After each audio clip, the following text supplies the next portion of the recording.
मौर्य साम्राज्य का पतन तथा उसका प्रभाव।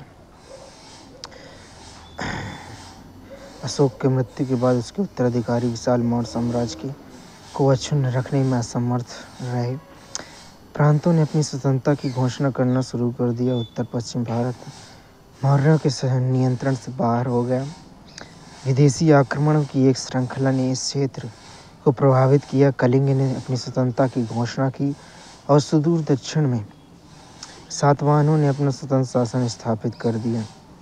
परिणामस्वरूप मौर्य शासन गंगा घाटी तक ही सीमित हो गया और जल्द ही इसका स्थान शुंग राजवंश ने ले लिया। शुंग राजवंश का उदय शुंग वंश का संस्थापक पुष्यमित्र शुंग था, जो मौर्यों के अधीन सेनापति था। उसने अंतिम मौर्य शासक की हत्या कर दी और सिंहासन पर आधिपत्य कर लिया। पुष्यमित्र शुंग शासन के लिए सबसे महत्वपूर्ण चुनौती उत्तर भारत में उत्तर पश्चिम की ओर से बैक्ट्रियन यूनानियों के आक्रमण से बचना। हालांकि पुष्यमित्र खोए हुए क्षेत्र को पुनः प्राप्त करने में सफल रहा। उसने कलिंग के खारवेल के खिलाफ भी अभियान किए, जिसने उत्तर भारत पर आक्रमण किया था। पुष्यमित्र ब्राह्मणवाद का दृढ़ अनुयायी था। उसने 2 अश्वमेध यज्ञ किए। उसके शासनकाल के दौरान भारत व सांची के बौद्ध स्मारकों का जीर्णोद्धार किया गया। शुंगों का शासन महत्वपूर्ण था, क्योंकि उन्होंने विदेशी आक्रमणों से गंगा घाटी की रक्षा की थी। सांस्कृतिक क्षेत्र में शुंगों ने ब्राह्मणवाद और घोड़ों की बलि को पुनर्जीवित किया। उन्होंने वैष्णववाद और संस्कृत भाषा के विकास को भी बढ़ावा दिया। सातवाहनों का उदय। मौर्यों के उत्तराधिकारी में सबसे महत्वपूर्ण दक्कन और मध्य भारत में सातवाहन थे। उन्होंने अपनी शक्ति ऊपरी गोदावरी घाटी में स्थापित की, जहां वर्तमान में महाराष्ट्र में समृद्ध व विविध फसलों का उत्पादन होता है। धीरे धीरे सातवाहनों ने कर्नाटक और आंध्र पर अपनी शक्ति बढ़ा ली। सबसे बड़े प्रतिस्पर्धी शक थे जिन्होंने ऊपरी दक्कन और पश्चिमी भारत में अपनी शक्ति स्थापित की थी। मौर्यों के पतन के बाद दक्कन में सातवाहनों ने अपनी स्वतंत्र शासन स्थापित किया। उनका शासन काल लगभग 450 वर्षों तक चला। इसने आंध्र के नाम से जाना जाता है। स्रोत की बात करें, सातवाहनों के इतिहास के लिए पुराण और शिलालेख महत्वपूर्ण स्रोत हैं। शिलालेखों में नासिक और नानघाट शिलालेख गौतमीपुत्र सातकर्णी के शासनकाल पर प्रकाश डालते हैं। सातवाहनों द्वारा जारी सिक्के भी उस काल की आर्थिक स्थिति जानने में सहायक हैं। सातवाहन वंश का संस्थापक सिमुक था। उसका उत्तराधिकारी कृष्ण था, जिसने पश्चिम में नासिक तक राज्य का विस्तार किया। तीसरा राजा श्री सातकर्णी था, जिसने पश्चिमी मालवा और बराबर पर विजय प्राप्त की। गौतमीपुत्र सातकर्णी सातवाहन वंश का सबसे महान शासक, जिसने 106 ईस्वी से 130 ईस्वी तक 24 वर्षों की अवधि तक शासन किया। उसकी उपलब्धियों को उसकी माँ गौतमी बलश्री ने नासिक शिलालेख में दर्ज किया था। गौतमी सातकर्णी ने संपूर्ण दक्कन पर आधिपत्य स्थापित कर लिया तथा अपने साम्राज्य का विस्तार किया। मालवा के शासन नागपन पर अपनी विजय उल्लेखनीय थी। उसने सातवाहन शक्ति को कृष्णा नदी के मुहाने तक फैलाया। उसने ब्राह्मणवाद को प्रश्रय दिया, यद्यपि बौद्धों को भी दान दिया। इसने मुख्य रूप से सातवाहन सिक्के जारी किए, जिन पर जहाज़ों की छवि अंकित थी। इसने सातवाहनों की नौसैनिक शक्ति और समुद्री व्यापार का पता चलता है। भौतिक संस्कृति के पहलू की बात करें तो सातवाहनों के दिन दक्कन की भौतिक संस्कृति स्थानीय तत्वों व उत्तरी साम्राज्यों का मिश्रण थी। महापाषाण काल से लेकर सातवाहन काल तक कुदाल के स्वरूप में अधिक परिवर्तन नहीं हुए। कुदालें अब केवल पूरी तरह और ठीक से साकेत में लगी हुई थी। करीमनगर जिले में एक स्थान पर तो एक लोहार की दुकान भी मिली है। सातवाहनों ने करीमनगर और वारंगल के लौह अयस्कों का निष्कर्षण किया होगा। इसके अलावा कोलार की खानों से प्राचीन प्राचीन स्वर्ण कार्यों के प्रमाण मिले। सातवाहनों ने सोने का उपयोग सराफा के रूप में किया होगा, क्योंकि उन्होंने कुषाणों की तरह सोने के सिक्के जारी नहीं किए थे। उन्होंने अधिकतर शीशे के सिक्के जारी किए जो दक्कन में पाए जाते थे। उन्होंने प्लेटिन, तांबा, कांस्य मुद्रा भी जारी की। दक्कन के लोग धान की रोपाई की कला जानते थे। पहली 2 शताब्दी में कृष्णा व गोदावरी के बीच के क्षेत्र, विशेष रूप से इन दोनों नदियों के मुहाने पर एक चावल कटोरा बन गया। दक्कन के लोग कपास का भी उत्पादन करते थे। उत्तर के संपर्क से दक्कन के लोगों ने सिक्कों, पक्की ईंटों, रिंग वेल्स आदि का उपयोग सीखा। इससे उन्हें घनी बस्ती में रहने की सुविधा हुई। अपशिष्ट जल को सूखने वाले गड्ढों में ले जाने के लिए भूमिगत ढकी हुई नालियाँ भी मिली हैं। आर्थिक स्थिति में सातवाहन शासनकाल के दौरान व्यापार और उद्योग के क्षेत्र में उल्लेखनीय प्रगति हुई। व्यापारियों ने अपनी गतिविधियां बढ़ाने के लिए संघों का गठन किया। कुम्हार, बुनकर, तेल निकालने वाले कारीगरों जैसे विभिन्न कारीगरों द्वारा संगठित शिल्प संघ भी अस्तित्व में आए। व्यापार के लिए करशापण नामक चांदी के सिक्के का उपयोग किया जाता था। सातवाहन काल में विदेशी वाणिज्य गतिविधियां भी देखी गईं, जैसे कि टॉलमी ने दक्कन में कई बंदरगाहों का उल्लेख किया। सातवाहनों का सबसे बड़ा बंदरगाह पश्चिम दक्कन पर कल्याणी था। पूर्वी तट पर गंडकसेला और गंजाम अन्य महत्वपूर्ण बंदरगाह थे। सामाजिक व्यवस्था में सातवाहनों ने चैत्य और विहार बनाकर बौद्ध धर्म का संरक्षण दिया। उन्होंने बौद्ध भिक्षुओं के गांवों और भूमि का अनुदान भी दिया। अश्वमेध और राजसूय यज्ञों के प्रदर्शन के साथ सातवाहनों द्वारा ब्राह्मणवाद को पुनर्जीवित किया गया। सातवाहन ब्राह्मणीकृत थे और उनके सबसे प्रसिद्ध राजा गौतमीपुत्र सातकर्णी ने 4 स्त्री वर्ण व्यवस्था स्थापित करने का दावा किया, जो अव्यवस्थित हो गई थी। धर्मशास्त्रों के अनुसार शासन करना क्षत्रियों का कार्य था, लेकिन सातवाहन खुद को ब्राह्मण कहते थे, जिनसे पता चलता है कि आंध्र आदिवासी लोग थे, जिन्हें एक मिश्रित जाति के रूप में हिंदू समाज के दायरे में लाया गया था। इस काल में बढ़ते शिल्प और वाणिज्य ने कई व्यापारियों व कारीगरों को आगे की पंक्ति में ला दिया। व्यापारी अपना नाम उन शहरों के नाम पर रखने में गर्व महसूस करते जहाँ वे रहते थे।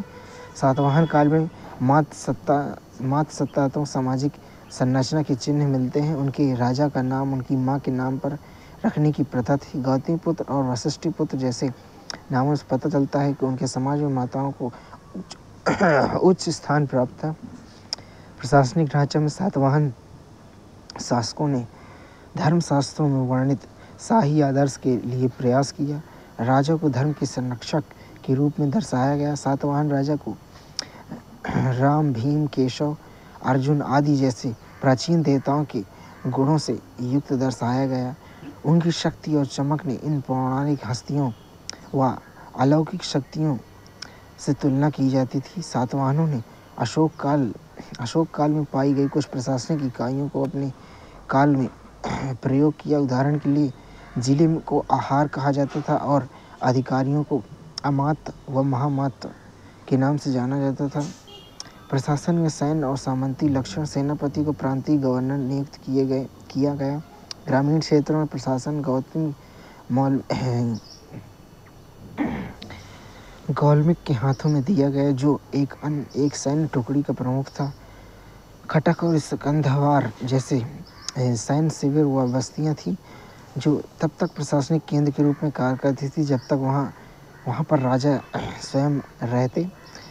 एक प्रकार सातवाहन प्रशासन में बल प्रयोग ने एक महत्वपूर्ण भूमिका निभाई। सातवाहनों ने ब्राह्मण और बौद्ध भिक्षुओं को कर मुक्त गांव देने की प्रथा शुरू की। सातवाहन साम्राज्य में सातवाहनों की 3 श्रेणियां थी। सर्वोच्च श्रेणी का गठन सम्राट द्वारा किया जाता था, जिसे राजा कहा जाता था, जिसे सिक्के जारी करने का अधिकार था। दूसरी सर्वोच्च श्रेणी महाभोज द्वारा और छत्तीसगढ़ श्रेणी सेनापति द्वारा वास्तुकला। सातवाहन काल में उत्तर पश्चिम दक्कन तथा दक्कन या महाराष्ट्र में कई मंदिरों और मठों को ठोस चट्टान से काटकर बनाया गया था। मंदिर की दो सामान्य संरचनाएं थी, जिसे चैत्य और विहार कहा जाता था। चैत्य कई स्तंभों वाला एक बड़ा हॉल था। विहार में एक केंद्रीय हॉल होता था जिसमें सामने एक बरामदे से प्रवेश द्वार होता था। वर्षा ऋतु में भिक्षुओं के निवास के लिए चैत्य के पास विहारों और मठों को बनाया गया। पश्चिमी दक्कन में कार्ले चैत्य विहार प्रस्तर वास्तुकला का एक प्रभावशाली नमूना है। कृष्णा गोदावरी क्षेत्र स्वतंत्र बौद्ध संरचनाओं के लिए प्रसिद्ध था, जिसमें से अमरावती और नागार्जुनकोंडा के स्तूप प्रसिद्ध हैं। गुप्त काल। मौर्य साम्राज्य के विघटन के बाद सातवाहन कुषाण को बड़ी राजनीतिक शक्ति उभरी। गुप्त साम्राज्य ने कुषाण सातवाहन दोनों को पूर्व के प्रभुत्व वाले एक बड़े क्षेत्र पर अपना प्रभुत्व स्थापित किया। हालांकि गुप्त साम्राज्य मौर्य साम्राज्य जितना बड़ा नहीं था, फिर भी 355 से 455 ईस्वी के बीच एक शताब्दी से भी अधिक समय तक उत्तर भारत में राजनीतिक रूप से एकजुट रहा। गुप्त साम्राज्य का भौगोलिक विस्तार 3वीं शताब्दी ईस्वी के अंत में उत्तर प्रदेश और बिहार गुप्तों के मूल साम्राज्य में शामिल थे। उत्तर प्रदेश सत्ता के केंद्र के रूप में प्रारंभिक गुप्त सिक्कों और अभिलेखों मुख्य रूप से उत्तर प्रदेश में पाए गए हैं। प्रयाग वह स्थान है जहां गुप्तों ने विभिन्न दिशाओं में की ओर प्रस्थान किया। गुप्तों ने अनुगंगा, मध्य गंगा बेसिन, प्रयाग आधुनिक प्रयागराज, साकेत आधुनिक अयोध्या और मगध पर अपना शासन स्थापित किया। महत्वपूर्ण गुप्त शासकों में श्रीगुप्त 275 से 300 ईस्वी, घटोत्कच 300 से 320 ईस्वी, चंद्रगुप्त फर्स्ट 320 से 335 ईस्वी, समुद्रगुप्त 235 से 380 ईस्वी और चंद्रगुप्त द्वितीय 380 से 412 ईस्वी। श्रीगुप्त गुप्त वंश का संस्थापक था, लेकिन साम्राज्य के विस्तार का श्रेय चंद्रगुप्त प्रथम को दिया जाता है। उन्होंने चंद्रगुप्त फर्स्ट ने 275 ईस्वी में राजवंश की स्थापना की और 300 ईस्वी तक शासन किया। श्रीगुप्त ने कला और साहित्य के क्षेत्र में उसके श्रीगुप्त के योगदान को गुप्त काल को प्राचीन भारत में इतिहास का स्वर्ण युग कहा जाता है। चंद्रगुप्त प्रथम 320 से 335 ईस्वी यह गुप्त वंश का पहला प्रतापी राजा था। उन्होंने संभवतः लिच्छवी राजकुमारी से विवाह किया, जिससे उनकी स्थिति मजबूत हुई। गुप्त संभवतः वैश्य थे, इसलिए क्षत्रिय परिवार से विवाह से उन्हें प्रतिष्ठा प्राप्त हुई। समुद्रगुप्त 335 ईस्वी से 380 ईस्वी तक। प्रशस्ति अभिलेख समुद्रगुप्त का। प्रशस्ति एक संस्कृत शब्द है जिसका अर्थ है प्रशंसा करना। प्रशस्ति लंबे शिलालेख हैं जो राजाओं की प्रशंसा में लिखे गए थे। गुप्तों के समय ही प्रशस्तियाँ बहुत महत्वपूर्ण हो गई। अधिकांश प्रशस्तियों में शासक के पूर्वजों का भी उल्लेख है। उदाहरण के लिए प्रशस्ति में समुद्रगुप्त के परदादा, दादा, पिता, माता का उल्लेख है। समुद्रगुप्त की प्रशस्ति। समुद्रगुप्त गुप्त वंश का सबसे प्रसिद्ध शासक। इलाहाबाद स्तंभ शिलालेख, वहीं स्तंभ जिस पर शांतिप्रिय अशोक के शिलालेख हैं। समुद्रगुप्त की सैन्य उपलब्धि पर एक प्रशस्ति है और आगे चलकर जहांगीर भी इसी में अपना अभिलेख लिखवाएगा। इस कविता की रचना दरबारी कवि हरिसेन ने संस्कृत में की थी। कवि ने राजा की एक योद्धा और ईश्वर तुल्य प्रशंसा की है। प्रशस्ति में 4 अलग अलग प्रकार के शासकों उनके प्रति समुद्रगुप्त की नीतियों का वर्णन किया गया है। ये हैं आर्यावर्त के शासक, दक्षिणापथ के शासक, असम और जैसे पड़ोसी राज्य, तटीय बंगाल और कुषाणों के वंशजों द्वारा शासित राज्य। समुद्रगुप्त ने गुप्त वंश का आधिपत्य स्थापित अत्यधिक विस्तार किया। अशोक शांति और गैर आक्रामकता की नीति के विश्वास करता था, लेकिन समुद्रगुप्त हिंसा और विजय में प्रसन्न था। उपलब्धियों में समुद्रगुप्त के पिता चंद्रगुप्त गुप्त वंश के पहले शासक थे जिन्होंने महाराजा धीराज की उपाधि धारण की। इस उपाधि का प्रयोग समुद्रगुप्त ने भी किया था। दरबारी कवि हरिसेन थे जिन्होंने प्रयाग स्तंभ शिलालेख भी लिखा। समुद्रगुप्त द्वारा जीते गए स्थान और क्षेत्र में 5 समूह में विभाजित किया गया। समूह 1, इसमें गंगा यमुना द्वाब के क्षेत्र राज्य शामिल थे जो पराजित हुए और उसके गुप्त साम्राज्य में शामिल हो गए।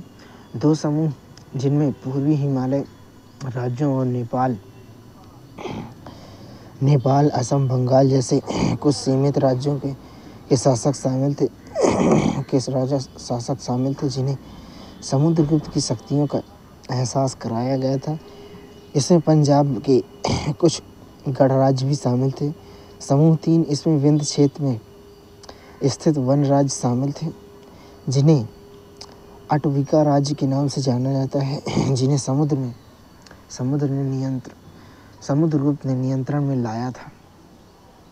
तो पहला समूह गंगा यमुना वाला, दूसरा समूह पूर्वी हिमालय वाला राज्य, तीसरा समूह विंध्य वाले राज्य और चौथा समूह पूर्वी दक्कन और दक्षिण भारत के शासक जिन्हें जीत कर मुक्त कर दिया। और समुद्रगुप्त ने तमिलनाडु में कांची तक विस्तार किया, जबकि पल्लवों को उनकी अधीनता स्वीकार करना पड़ा। 5वां समूह शक और कुषाणों के नाम से शामिल है, जिसमें कुछ और अफगानिस्तान के शासन किया। ऐसा कहा जाता है कि समुद्रगुप्त ने उन्हें सत्ता से बाहर कर दिया और दूर देशों के शासन ने उनकी अधीनता स्वीकार की। अन्य देशों से संबंध एक चीनी स्रोत के अनुसार श्रीलंका के शासक मेघवर्मन ने गया में एक बौद्ध मंदिर बनाने की अनुमति के लिए समुद्रगुप्त के पास एक राजदूत भेजा। उनकी अनुमति प्रदान की गई और मंदिर एक विशाल मठवासी प्रतिष्ठान के रूप में विकसित किया गया। इलाहाबाद प्रयागराज से प्राप्त प्रशस्ति अभिलेख के अनुसार समुद्रगुप्त को कोई हरा नहीं पाया। इस अर्थ में उन्हें भारत का नेपोलियन कहा जाता था। इसमें कोई संदेह नहीं कि समुद्रगुप्त ने बलपूर्वक भारत में बड़े हिस्से को अपने अधीन किया। साथ ही एक बड़े क्षेत्र में अपनी शक्ति स्थापित की। समुद्रगुप्त द्वितीय 320 ईस्वी से 412 ईस्वी साम्राज्य का विस्तार। समुद्रगुप्त द्वितीय के शासनकाल में गुप्त साम्राज्य अपने चरम पर था। उसने विवाह संबंध विजय द्वारा इस साम्राज्य की सीमाओं का विस्तार किया। वैवाहिक गठबंधन के माध्यम से समुद्रगुप्त ने अपनी बेटी प्रभावती का विवाह वाकाटक राजकुमार से किया, जो ब्राह्मण जाति से थी। मध्य भारत में शासन करता था। चंद्रगुप्त ने युद्ध किया और मध्य भारत के वाकाटक साम्राज्य पर अपनी अप्रत्यक्ष नियंत्रण स्थापित किया।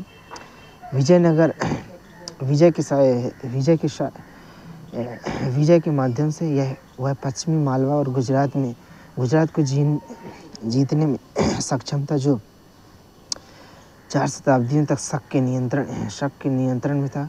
इस विजय से चंद्रगुप्त ने व्यापार और वाणिज्य के लिए प्रसिद्ध पश्चिमी समुद्र तट पर नियंत्रण स्थापित किया। इससे मालवा उसके प्रमुख शहर उज्जैन की समृद्धि में योगदान दिया। चंद्रगुप्त द्वितीय ने उज्जैन में अपनी दूसरी राजधानी स्थापित की। दिल्ली के कुतुब मीनार के पास लगे एक लौह स्तंभ शिलालेख में चंद्र नाम के राजा की उपलब्धि का अंकन किया गया है। उन्होंने उत्तर पश्चिम भारत और बंगाल के बड़े हिस्से पर गुप्त सत्ता की स्थापना की। उपाधियों में चंद्रगुप्त द्वितीय ने विक्रमादित्य की उपाधि धारण की, जिसका प्रयोग पहली बार 57 ईसा पूर्व में पश्चिम भारत में शक छत्रों पर विजय के प्रतीक के रूप में एक उज्जैन शासक के द्वारा किया गया। दरबारी कवि चंद्रगुप्त द्वितीय का दरबार कालिदास और अमर सिंह सहित कई विद्वानों में से सुशोभित था। विदेशी यात्री चंद्रगुप्त द्वितीय के शासनकाल में चीनी यात्री फाहियान 399 ईस्वी से 414 ईस्वी ने भारत का दौरा किया और यहाँ के लोगों के जीवन का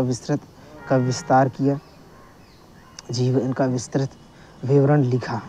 गुप्त काल के आयाम में सामाजिक विकास, आर्थिक विकास, कला एवं वास्तुकला, आर्थिक विकास, प्रशासनिक व्यवस्था, विज्ञान और प्रौद्योगिकी विकास।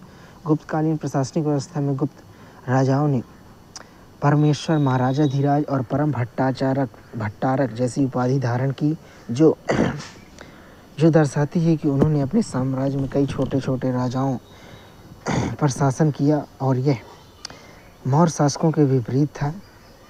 मौर्य शासकों में ऐसे छोटे छोटे राजा नहीं थे, राजत्व वंशानुगत, लेकिन वंशानुक्रम की दृढ़ पालन के अभाव के कारण शाही शक्ति सीमित थी। राजगद्दी हमेशा बड़े बेटों को नहीं मिलती थी। सैन्य ताकत की बात करें तो राजा के पास एक बड़ी सेना होती थी, जिसे कभी कभी सामंतों द्वारा प्रदान की जाने वाली सेना का पूरा किया जाता था। घुड़सवार सेना सबसे आगे और रथ पीछे रहते थे। सैन्य रणनीति में अश्व तीरंदाजी प्रमुख थी। भूमि सुधार में कर। गुप्तकाल के दौरान भूमि करों की दर में वृद्धि हुई तथा व्यापार और वाणिज्य पर कर कम हो गए। आमतौर पर उपज की 1/4 से छठे हिस्से के बीच होते थे। जबरन मजदूरी। शाही सेना और अधिकारियों द्वारा मध्य और पश्चिमी भारत में ग्रामीणों ने जबरन मजदूरी भी कराई थी, जिसे विशिष्ट कहा जाता था। न्याय व्यवस्था दूसरों की तुलना में बेहतर। गुप्त काल में न्यायिक प्रणाली पहले की तुलना में कहीं अधिक विकसित थी। इस काल में अनेक कानून संबंधी किताबें संकलित की गईं। कानूनों का सीमांकन पहली बार नागरिक और आपराधिक कानूनों को स्पष्ट रूप में परिभाषित और सीमांकन किया गया था। गुप्त काल में आपराधिक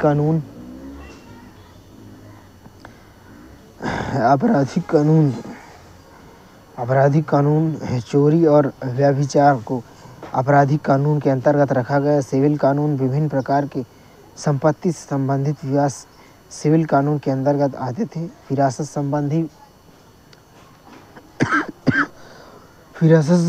विस्तृत कानून बनाए गए। इस काल में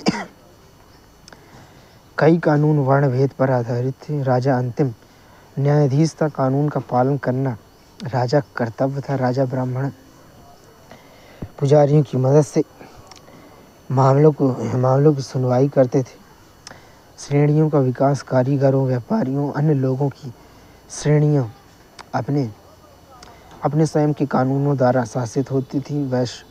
वैशाली और इलाहाबाद अब प्रयागराज के पास भीटा से प्राप्त मोहरों से संकेत मिलता है कि गुप्त काल में श्रेणियां बहुत अच्छी तरह से विकसित थी। नौकरशाही प्रणाली। गुप्त काल में नौकरशाही मौर्यों की तरह विस्तृत नहीं थी। गुप्त काल में सबसे महत्वपूर्ण अधिकारी कुमार मात्र थे। गुप्त संभवतः वैश्य थे, इसलिए भर्ती केवल उच्च वर्णों तक ही सीमित नहीं थी। गुप्त साम्राज्य का प्रशासनिक प्रभाव की बात करें तो राज्य में राजा था। भुक्ति मतलब प्रभाग में उपरिक्त था, और विषय मतलब जिला का विषयपति था। विधि, नगर और अग्रहार, पट्ट या पट्ट सबसे निचली इकाई। गुप्त साम्राज्य का प्रशासनिक विभाग में गुप्तों ने प्रांतीय और स्थानीय शासकों की एक प्रणाली को अपनाया। साम्राज्य के प्रभागों भुक्ति में विभाजित किया और प्रत्येक भुक्ति को एक उपरिक के प्रभार में रखा गया था। भुक्ति को विषयों जिलों में विभाजित किया गया था, जो विषयपति के अधीन होता था। पूर्वी भारत में विषयों को वीथियों में विभाजित किया गया था, जो फिर से गांवों में विभाजित किए गए थे। ग्राम प्रशासन। गुप्त काल में ग्राम प्रधान अधिक महत्वपूर्ण थे। वे बड़ों की सहायता से गांव के मामलों का प्रबंधन करते थे। किसी गांव या छोटे शहर के प्रशासन के साथ उस क्षेत्र के प्रमुख स्थानीय लोग जुड़े होते थे। उनकी सहमति के बिना कोई भी भूमि लेन देन नहीं कर सकता था। शहरी प्रशासन में शहरी प्रशासन निकाय व्यवस्थित व्यावसायिक निकाय थे। वैशाली की मोहरों से पता चलता है कि कारीगर, व्यापारी और शास्त्री एक ही व्यवसाय निकाय में काम करते थे। इस क्षमता में स्पष्ट रूप से नगरीय मामलों का संचालन करते थे। इस सामान्य संगठन के अलावा कारीगर और बैंकरों को अलग अलग संघों में संगठित किया गया था। गिल्ड प्रशासन प्रत्येक पेशे के लिए अलग अलग संघ जैसे कारीगर, व्यापारी, रेशम बुनकर, तेल निकालने वाले बने थे। इन संघों, विशेषकर व्यापारियों के संघों को कुछ छूट प्राप्त थी। किसी भी स्थिति में वे अपने स्वयं के सदस्यों के मामलों की देखभाल कर सकते थे और गिल्ड के रीति रिवाजों और कानूनों का उल्लंघन करने वालों को दंडित कर सकते थे। ऊपर वर्णित प्रशासनिक प्रणाली केवल उत्तरी बंगाल, बिहार, उत्तर प्रदेश और मध्य प्रदेश के कुछ निकटवर्ती क्षेत्रों पर लागू होती थी, जिन पर गुप्त काल द्वारा नियुक्त अधिकारियों द्वारा सीधे शासन किया जाता था। एक बड़ा हिस्सा सामंत प्रमुखों के पास था, जिनमें से कई को समुद्रगुप्त ने अपने अधीन कर लिया था। सामंती व्यवस्था क्षेत्रों में शासन के लिए व्यवस्था। साम्राज्य की सीमा पर रहने वाले कारीगर 3 दायित्वों का पालन करते थे। पहला, सम्राट के दरबार में व्यक्तिगत रूप में उपस्थित होकर उनके प्रति अपनी निष्ठा दिखाई। दूसरा, उन्हें उपहार दिए तथा तीसरा, अपनी बेटियों के विवाह का प्रस्ताव दिया। इसके बदले में उन्होंने क्षेत्रों में शासन करने के लिए चार्टर प्राप्त किए। शाही गरुड़ मुहर के चिन्ह चार्टर जमींदारों को दिए गए प्रतीक होते थे। इस प्रकार गुप्तों ने मध्य प्रदेश और अन्य जगहों पर कई सहायक थे। उनकी अधीनस्थ स्थिति ने उन्हें सामंती जमींदार बना दिया। राजकोषीय प्रशासनिक रियायतें प्रदान करना यह दूसरा महत्वपूर्ण सामंती विकास था जो पुजारियों और प्रशासकों को दिया गया था। यह प्रथा दक्कन में सातवाहनों द्वारा शुरू की गई। यह प्रथा गुप्त काल में विशेषकर मध्य प्रदेश में एक नियमित प्रथा बन गई। धार्मिक पदाधिकारियों के लिए जमीन हमेशा के लिए कर मुक्त कर दी गई थी और उन्हें किसानों से भी कभी कर वसूलने का अधिकार दिया गया जो सम्राट को दिए जा सकते थे। लाभार्थियों को दिए गए गांवों में शाही एजेंटों, अनुचरों आदि द्वारा प्रवेश नहीं किया जा सकता था। उन्होंने अपराधियों को दंडित करने का अधिकार दिया गया। अधिकारियों को नकद और भूमि अनुदान के रूप में भुगतान किया जाता था। गुप्त काल में साम्राज्य के अधिकारियों को भूमि अनुदान के रूप में भुगतान किया जाता था या नहीं, यह स्पष्ट नहीं है। सोने के सिक्के की प्रचुरता से पता चलता है कि उच्च अधिकारियों को नकद भुगतान दिया जाता था, लेकिन कई अधिकारियों को भूमि अनुदान का भुगतान किया जाता रहा होगा। इस बात पर केवल अनुमान लगाया जा सकता, कंफर्म नहीं किया जा सकता।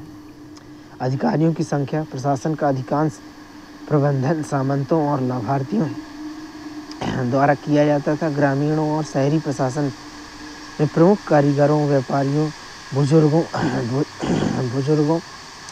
आदि की भागीदारी ने भी बड़े अधिकारियों की आवश्यकता को कम कर दिया। गुप्तों को मौर्य काल की विस्तृत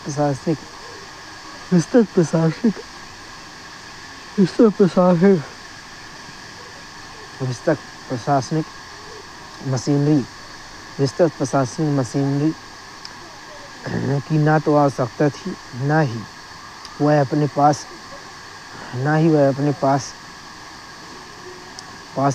उनके पास थी। कई मायनों में उनकी राजनीतिक व्यवस्था सामंती प्रतीत होती। गुप्तकालीन आर्थिक विकास की बात करें तो फाहियान, जिसने गुप्त साम्राज्य के विभिन्न हिस्सों का दौरा किया, ने गुप्त काल के लोगों के आर्थिक जीवन पर कुछ प्रकाश डाला। उसने बताया कि मगध साम्राज्य नगरीय था। इसके अमीर लोग बौद्ध धर्म का समर्थन करते थे और दान देते थे। ब्राह्मण, पुरोहित ऊपरी, फिर क्षत्रिय, योद्धा और शासक थे। वैश्य, व्यापारी, शूद्र, मजदूर और वयस्क, अछूत हर जन नीचे थे। गुप्तकालीन में सामाजिक व्यवस्था ऐसी थी। विदेशी व्यापार में गिरावट, रेशम उगाने की कला यूरोपी लोगों तक पहुंचाना 550 ईस्वी तक भारत पूर्वी रोमन साम्राज्य के साथ व्यापार करता था, जिसमें रेशम का निर्यात जिसमें रेशम का निर्यात प्रमुख था। 550 ईस्वी के आसपास पूर्वी रोमन साम्राज्य के लोगों ने चीनियों से रेशम उगाने की कला सीखी। इसमें भारत के निर्यात व्यापार का पर प्रतिकूल प्रभाव पड़ा। भारतीय रेशम की मांग में गिरावट 6ठी शताब्दी ईस्वी के मध्य से पहले ही विदेशों में भारतीय रेशम की मांग कम हो गई। रेशम बुनकर द्वारा काम छोड़ना 5वीं शताब्दी के मध्य में रेशम बुनकर एक संघ पश्चिमी भारत में अपना मूल घर गुजरात छोड़कर मध्य और मध्य प्रदेश चला गया। उन्होंने वहां अपना मूल व्यवसाय छोड़ दिया। स्थानीय किसानों के स्थान पर पुरोहित जमींदार का उदय।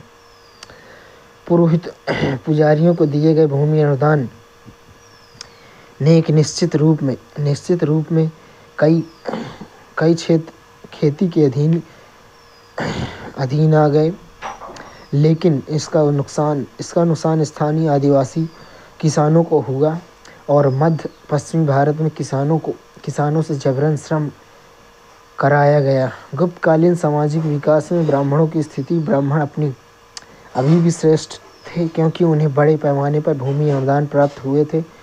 गुप्त जो मूल रूप से वैश्य थे, ब्राह्मणों द्वारा छत्री के रूप में देखे जाने लगे।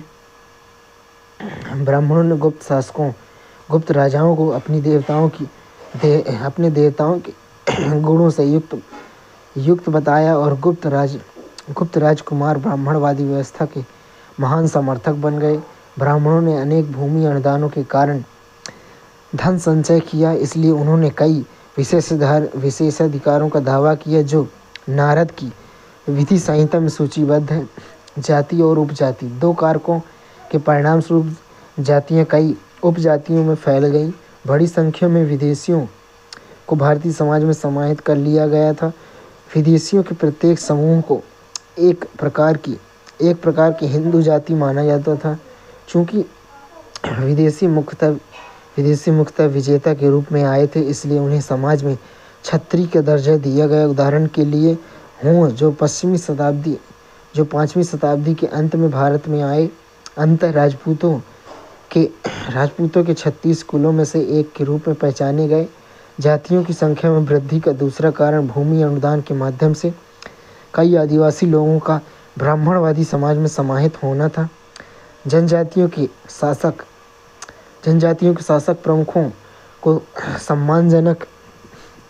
सम्मानजनक या उच्च मूल्य का बताया गया, लेकिन शेष अधिकांश जनजाति लोगों को निम्न मूल्य का दर्जा दिया गया।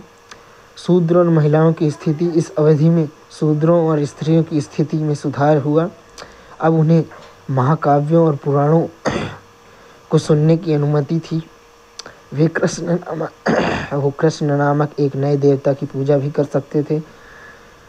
7वीं शताब्दी के बाद से शूद्रों को मुख्य रूप से कृषकों के रूप में दर्शाया गया। इसमें पूर्व के काल में हमेशा 3 उच्च वर्णों के लिए काम करने वाले नौकर, दास, खेतिहर मजदूर के रूप में दिखाई देते थे, लेकिन इस काल में अछूतों विशेषकर चंडालों की संख्या में वृद्धि हुई। चंडाल चीनी तीर्थयात्री फाहियान ने बताया कि चंडाल गांव के बाहर रहते थे, मांस का व्यापार करते थे। जब भी वे शहर में प्रवेश करते तो ऊंची जाति के लोग उनसे दूरी बनाकर रहते, क्योंकि माना जाता कि उनके कारण सड़क प्रदूषित हो जाती थी। गुप्तकालीन धार्मिक विकास में बौद्ध धर्म की स्थिति। गुप्त काल में बौद्ध धर्म को शाही संरक्षण नहीं मिला। फाहियान यह वर्णन करता है कि वह धर्म बहुत समृद्ध अवस्था में था, लेकिन वास्तव में गुप्त काल में बौद्ध धर्म उतना महत्वपूर्ण नहीं था जितना अशोक और कनिष्क के काल में था। विशेषकर मगध में इसका पतन हुआ। ब्राह्मणवाद की स्थिति। ब्राह्मणवाद सबसे आगे आ गया था। इस दौरान 2 देवताओं विष्णु और शिव की पूजा प्रमुखता से की जाने लगी थी। विष्णु विभक्ति के देवता के रूप में उभरे और वर्ण व्यवस्था के रक्षक माने जाते हैं। उनके सम्मान में विष्णु पुराण नामक एक पुराण संकलित किया गया। विष्णु स्मृति नामक एक विधि की पुस्तक नाम की विष्णु के नाम पर रखा गया। 4वीं शताब्दी ईस्वी तक प्रसिद्ध वैष्णव कृति भगवत गीता लिखी गई, जिसने कृष्ण के प्रति समर्पण सिखाया और प्रत्येक वर्ण को सौंपे गए कार्यों के निष्पादन पर जोर दिया। कुछ गुप्त राजाओं ने विनाश के देवता शिव की पूजा की। शिव को गुप्त शासन के प्रारंभिक चरण में विष्णु के समान लोकप्रियता प्राप्त नहीं थी। गुप्त काल में ही मंदिरों में मूर्ति पूजा हिंदू धर्म की एक सामान्य विशेषता बन गई। गुप्त राजाओं ने विभिन्न धार्मिक संप्रदायों के प्रति सहिष्णुता की नीति का पालन किया। गुप्तकालीन कला और वास्तुकला। गुप्त काल को प्राचीन भारत का स्वर्ण युग कहा जाता है। राजकुमारों और अमीर लोगों द्वारा अपनी आय का एक हिस्सा उन लोगों के समर्थन में गया जो कला और साहित्य के कार्य में संलग्न थे। गुप्त साम्राज्य और चंद्रगुप्त दोनों कला और साहित्य के संरक्षक थे। समुद्रगुप्त को उनके सिक्कों पर वीणा बजाते हुए दर्शाया गया था। चंद्रगुप्त द्वितीय को अपने दरबार में 9 दिग्गजों के महान विद्वानों को संरक्षण देने का श्रेय दिया जाता है। बुद्ध की अनेक प्रतिमाएं बनाई गई। भागलपुर के सुल्तानगंज में बुद्ध की 2 मीटर ऊंची कांस्य प्रतिमा प्राप्त हुई है।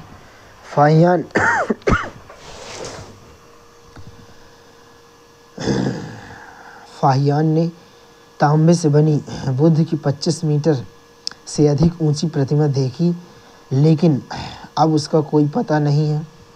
चित्रकला में सारनाथ, मथुरा में बुद्ध की सुंदर मूर्तियां बनाई गई। चूँकि गुप्त काल लोग ब्राह्मणवाद के समर्थक थे, इसलिए पहली बार हमें गुप्त विष्णु, शिव और अन्य देवताओं की मूर्तियां भी प्राप्त हुई हैं। मुख्य देवताओं के बीच में और उनके अनुचर अधीनस्थ उनके चारों ओर एक ही स्थान पर दिखाई देते हैं। यह एक स्पष्ट सामाजिक भेद और पदानुक्रम का प्रतिनिधित्व करता है। अजंता की चित्रकारी यह गुप्त काल की बौद्धिक कला का सबसे बेहतर नमूना है। वे गौतम बुद्ध और बुद्धों के पीछे जीवन की विभिन्न घटनाओं को दर्शाते हैं। पेंटिंग सजीव और प्राकृतिक है।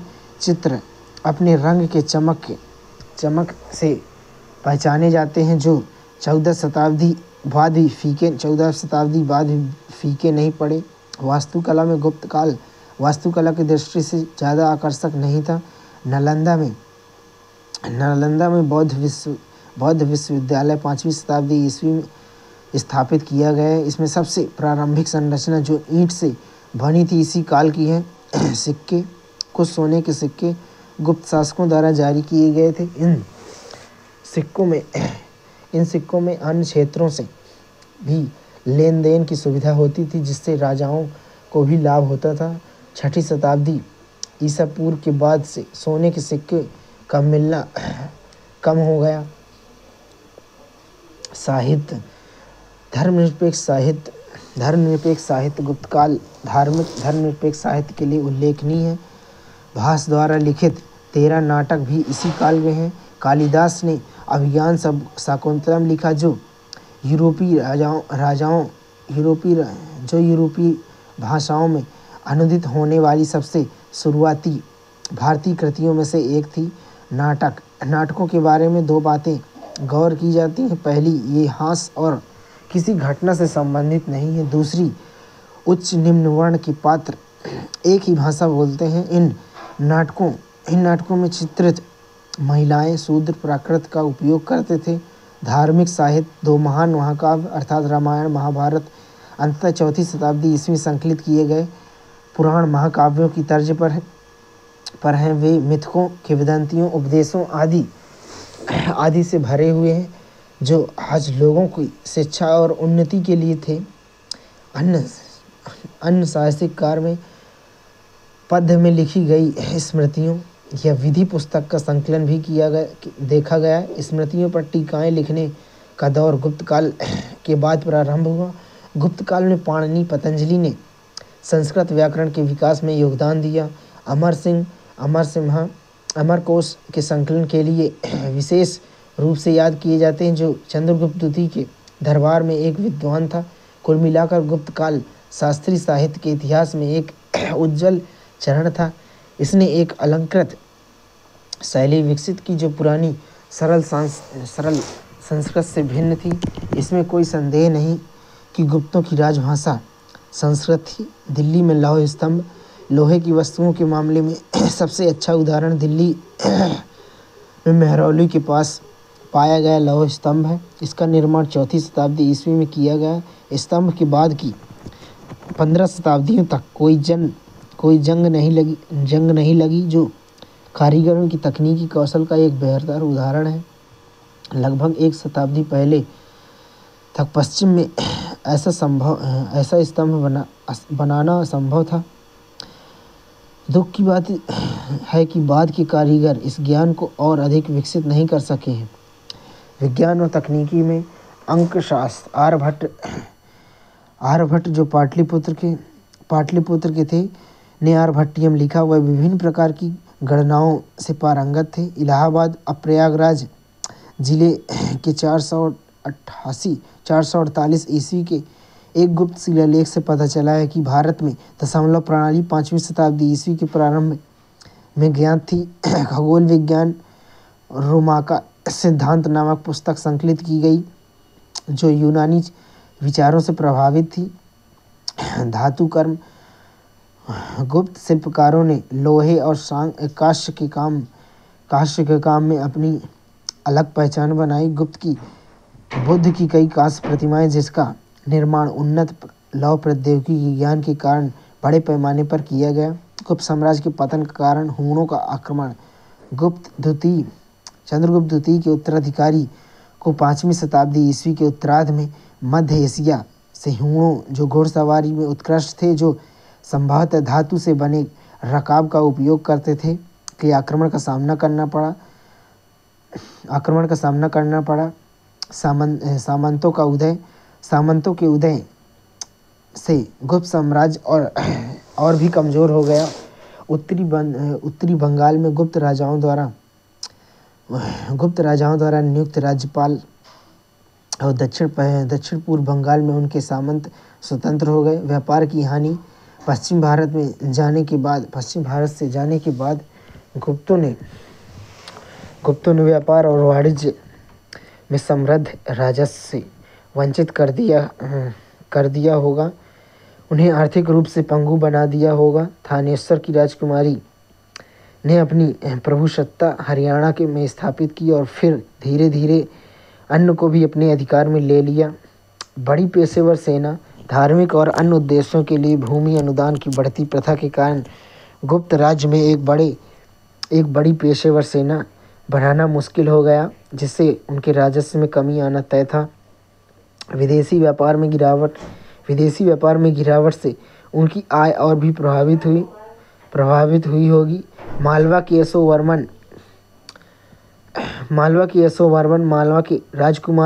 राजकुमार ने गुप्तों के अधिकार को सफलतापूर्वक चुनौती दी।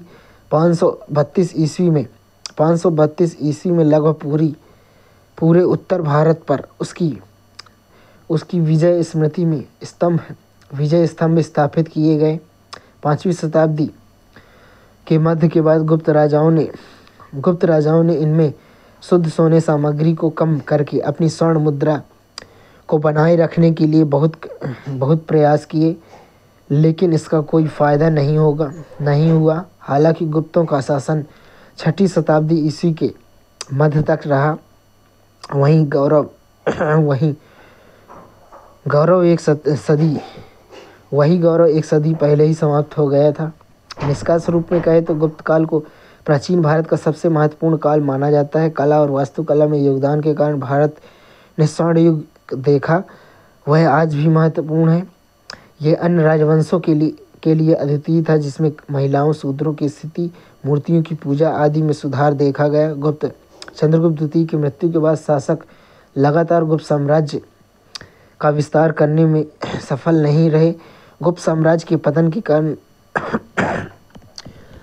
के कारण उत्तरी भारत में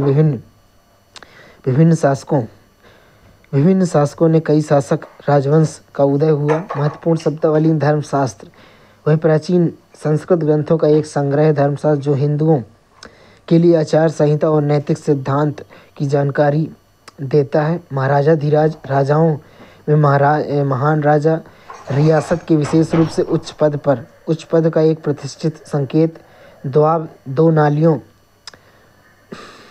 नालियों के मिलने के बाद का भूमि क्षेत्र ऐसा जो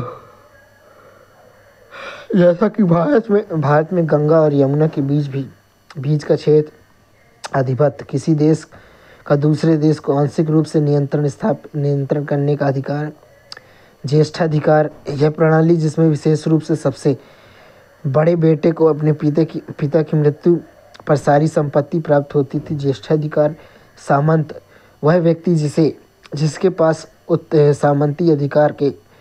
सामंती अधिकार के आधार पर भूमि होती थी। मनुस्मृति, इसमें महान धर्मशास्त्र या मनु की विधि के रूप में जाना जाता है। यह हिंदू धर्म के कई धर्मशास्त्रों में से एक कानूनी ग्रंथ और संविधानों में से एक है। शब्दकोश, किसी विशेष भाषा या विषय में प्रयुक्त सभी शब्द और वाक्यांश किसी विशेष व्यक्ति या लोगों के समूह द्वारा उपयोग और ज्ञात सभी शब्द और वाक्यांश। गुप्तोत्तर काल, गुप्तों का शासन उत्तर प्रदेश और बिहार की 6ठी शताब्दी के मध्य लगभग 160 वर्षों तक रहा। बाद में उत्तर भारत में फिर कई राज्यों में विभाजित हो गया। श्वेत हुनों ने लगभग 500 ईस्वी के बाद कश्मीर, पंजाब, पश्चिम भारत पर अपना आधिपत्य स्थापित कर ली। इससे उत्तरी और पश्चिम भारत लगभग आधा दर्जन सामंतों के नियंत्रण में चला गया, जिन्होंने गुप्त साम्राज्य को आपस में बांट लिया। धीरे धीरे हरियाणा के थानेसर में शासन करने वाले इन राजवंशों में से एक ने अन्य सभी सामंतों पर अपना अधिकार कर लिया और वह शासक हर्षवर्धन 647 ईस्वी था। गुप्तोत्तर काल के राजवंश में इक्ष्वाकु, पल्लव, कदंब, गंग, वाकाटक, हर्ष, चालुक्य थे। सत्ता के केंद्र के रूप में कन्नौज, उत्तर प्रदेश में स्थित कन्नौज शहर 6ठी शताब्दी के उत्तरार्ध में प्रमुखता से उभरा। इसका उद्भव एक राजनीतिक केंद्र के रूप में हुआ। यह उत्तर भारत में सामंती युग के आगमन का प्रतीक है, जबकि पाटलिपुत्र बड़े पैमाने पर पूर्व सामंती व्यवस्था का प्रतिनिधित्व करता था। यह द्वाब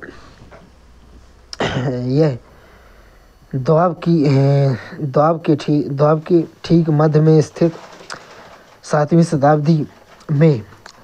शताब्दी में इसे अच्छी तरह से किलेबंद किया गया था और यहाँ से द्वाब पूर्वी और पश्चिमी दोनों हिस्से पर नियंत्रण रखना सरल था और सैनिकों को जल और स्थल दोनों मार्गों में आवागमन की सुविधा थी। हर्षवर्धन 647 ईस्वी सत्ता का केंद्र, हर्ष ने कन्नौज में अपनी सत्ता का केंद्र बनाया। उत्तर भारत में शासन, हर्ष को उत्तर भारत का अंतिम महान हिंदू सम्राट कहा जाता है, लेकिन यह केवल आंशिक रूप से सत्य है। ऐसा इसलिए क्योंकि इन्होंने कश्मीर को छोड़कर व्यवहारिक रूप में संपूर्ण भारत पर अपनी आधिपत्य स्थापित कर लिया था। राजस्थान, पंजाब, उत्तर प्रदेश, बिहार, ओडिशा उनके सीधे नियंत्रण में थे, लेकिन उनका प्रभाव बहुत ही व्यापक क्षेत्र में फैला हुआ था। दक्षिण की ओर विस्तार, दक्षिण में हर्ष के अभियान को चालुक्य राजा पुलकेशिन ने नर्मदा नदी के तट पर रोक दिया, जिसने कर्नाटक के आधुनिक बीजापुर जिले के बादामी में अपनी राजधानी के जरिए आधुनिक कर्नाटक और महाराष्ट्र के एक बड़े हिस्से पर शासन किया था।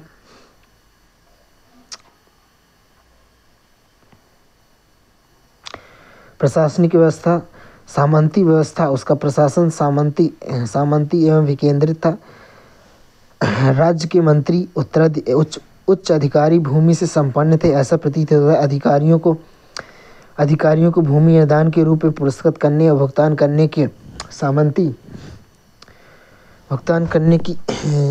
सामंती प्रथा हर्षवर्धन काल में शुरू हुई थी। हेनसांग हेनसांग चीनी यात्री था जो 629 ईस्वी में बौद्ध धर्म का अध्ययन करने के लिए भारत में नालंदा विश्वविद्यालय आया था। 15 वर्षों तक भारत में रहा और 645 ईस्वी में वापस लौट गया। वह हर्ष के दरबार में उन दिनों के जीवन का वर्णन करता था। यह वृत्तांत फाहियान की तुलना में अधिक समृद्ध और विश्वसनीय है। यह उस काल के सामाजिक आर्थिक जीवन के साथ धार्मिक संप्रदायों का भी वर्णन करता है। चीनी विवरण से पता चला है कि पाटलिपुत्र वैशाली की तरह पतन की स्थिति में था। दूसरी ओर द्वाब के प्रयाग और कन्नौज महत्वपूर्ण हो गए थे। भूमि अनुदान राज्य को प्रदान की गई विशेष सेनाओं के लिए ब्राह्मणों को भूमि अनुदान दिया जाता था। इसके अलावा हर्ष को राजपत्र द्वारा अधिकारियों को भूमि अनुदान प्रदान करने का भी श्रेय दिया जाता है। राजस्व विभाग चीनी यात्री हेनसांग के अनुसार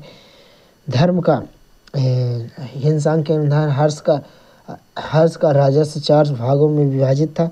विद्वानों के लिए, अधिकारियों के लिए, लोक सेवकों के लिए तथा धार्मिक उद्देश्यों के लिए। सैन्य शक्ति हर्ष की सैन्य शक्ति उसके सामंतों के सहयोग का परिणाम थी, जिन्होंने सैनिक और घोड़े दोनों उपलब्ध कराए, जिससे उसे एक विशाल दुर्जय सेना बनाए रखने में सहायता मिली।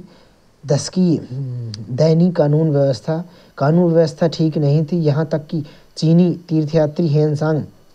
यात्री हेनसांग भी उसका सामान लूट लिया गया। डकैती को दूसरा देशद्रोह माना गया था, जिसके लिए डाकू का दाहिना हाथ काट दिया जाता था। सामाजिक विकास में ब्राह्मण और क्षत्रिय सादा जीवन व्यतीत करते थे, लेकिन कुलीन और पुजारी विलासतापूर्ण जीवन व्यतीत करते थे। हेनसांग ने शूद्रों को कृषक कहा है, जो महत्वपूर्ण है। अछूत जैसे सफाई कर्मी जल्लाद गांव के बाहर रहते थे। धार्मिक विकास में हर्ष की धार्मिक मान्यताएं हर्ष ने सहिष्णु धार्मिक नीति का पालन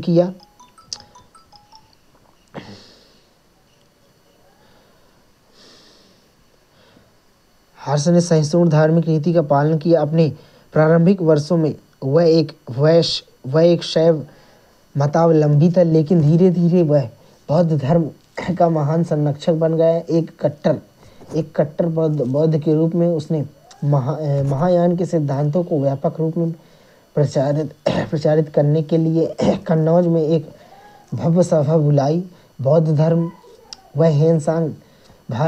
जब हेनसांग भारत में आया तब बौद्ध धर्म 18 संप्रदायों में विभाजित थे। बौद्ध धर्म के पुराने केंद्र अपने अवनति के दौर में थे। साहित्य में हर्षचरित बाणभट्ट अपनी पुस्तक हर्षचरित में अपने संरक्षक के प्रारंभिक वर्षों का एक वार्षिक विवरण अलंकृत शैली में प्रस्तुत करता है। नाटक हर्ष ने 3 नाटक परिदर्शिका रत्नावली नागानंद की रचना की और उनके साहित्यकारों को पुरस्कृत और संरक्षण दिया। नालंदा यह बौद्ध भिक्षुओं के लिए एक प्रसिद्ध विश्वविद्यालय था। ऐसा माना जाता है कि इसमें 10,000 से अधिक विद्यार्थी अध्ययनरत थे। यहाँ पर इन्हें महायान बौद्ध धर्म की शिक्षाएं दी जाती थी। 670 ईस्वी में एक अन्य चीनी यात्री इत्सिंग ने नालंदा का दौरा किया। 670 में इसके अनुसार उस समय वहाँ केवल 3,000 भिक्षु रहते थे। नालंदा के मठ में 200 गांव के राजस्व की सहायता मिलती थी। इस प्रकार हर्षवर्धन के शासन में नालंदा का विशाल मठ की स्थापना हुई। इक्ष्वाकु 225 से 340 ईस्वी इक्ष्वाकु प्रायद्वीप पूर्वी भाग में सातवाहन के पतन के बाद कृष्णा गुंटूर क्षेत्र में इक्ष्वाकुओं का उदय हुआ। इन्होंने 225 ईस्वी से 340 ईस्वी तक शासन किया। ऐसा प्रतीत होता है कि वे स्थानीय जनजाति थे, जिन्होंने अपने वंश की प्राचीनता को प्रदर्शित करने के लिए इक्ष्वाकु नाम अपनाया था। उन्होंने नागार्जुन कोंडा धरणी कोटा में कई स्मारक बनवाए। उन्होंने कृष्ण गुंटूर क्षेत्र में भूमि अनुदान की प्रथा शुरू की, जहाँ इसके कई पवित्र ताम्रपत्र पाए गए। इक्ष्वाकु के बाद पल्लवों का शासन शुरू हुआ। पल्लव 275 से 897 ईस्वी। इक्ष्वाकुओं के पतन के बाद पल्लव वंश दक्षिण भारत में एक शक्तिशाली राजवंश के रूप में उभरा। पल्लव शब्द का अर्थ है लता, और यहाँ तक यह तमिल शब्द का तोंडाई का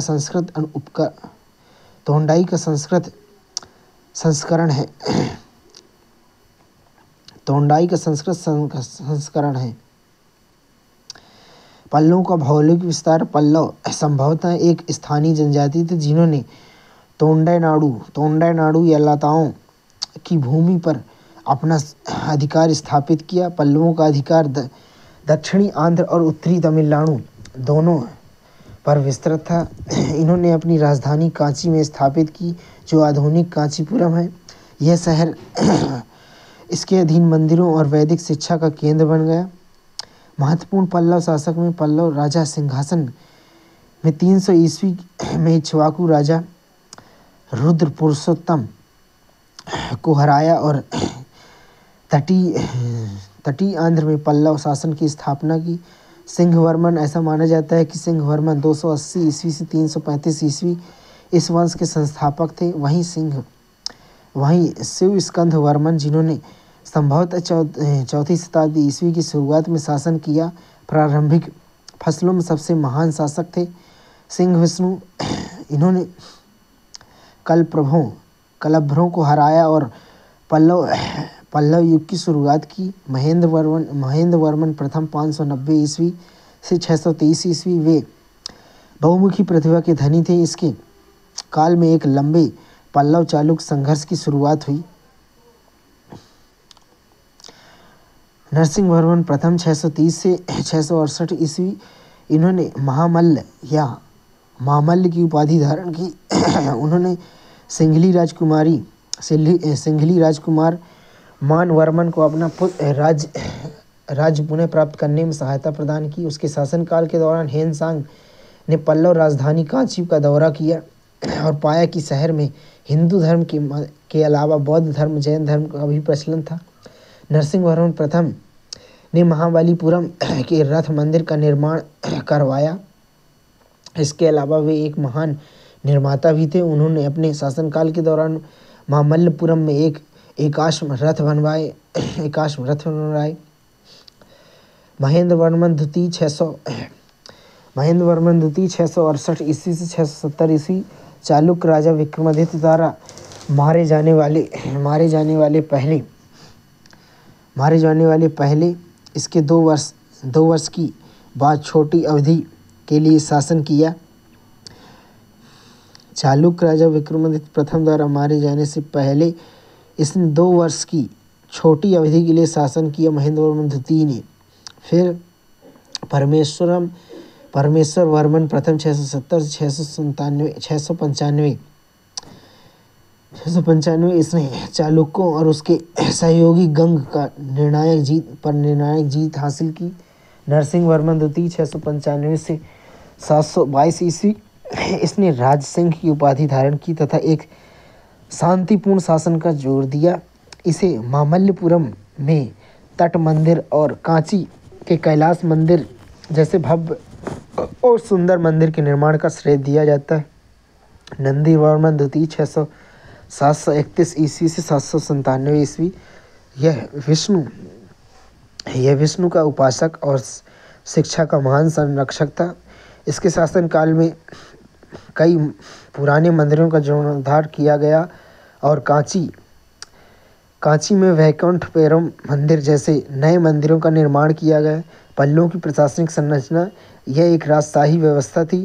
राजाओं द्वारा धारण की गई धर्म महाराज से पता चला कि उन्होंने अपना शासन विधि सम्मत या धर्मपूर्वक तरीके से चलाया।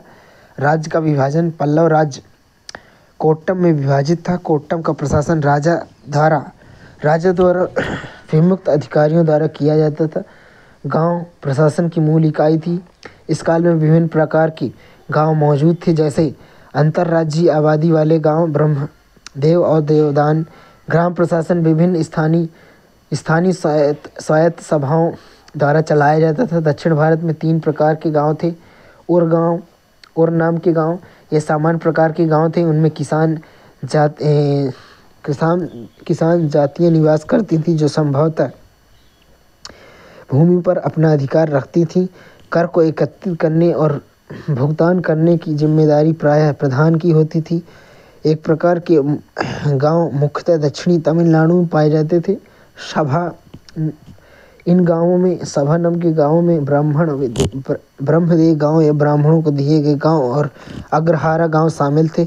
ब्राह्मणों को भूमि पर व्यक्तिगत अधिकार प्राप्त थे, लेकिन ये अपनी गतिविधियां सामूहिक रूप में भी संचालित करते थे। नगरम गांव इस प्रकार के गांव में मुख्यतः व्यापारी और महाजन निवास करते थे। ऐसा संभवतः इसलिए हुआ क्योंकि व्यापार में गिरावट आई और व्यापारी गांव की ओर चले गए।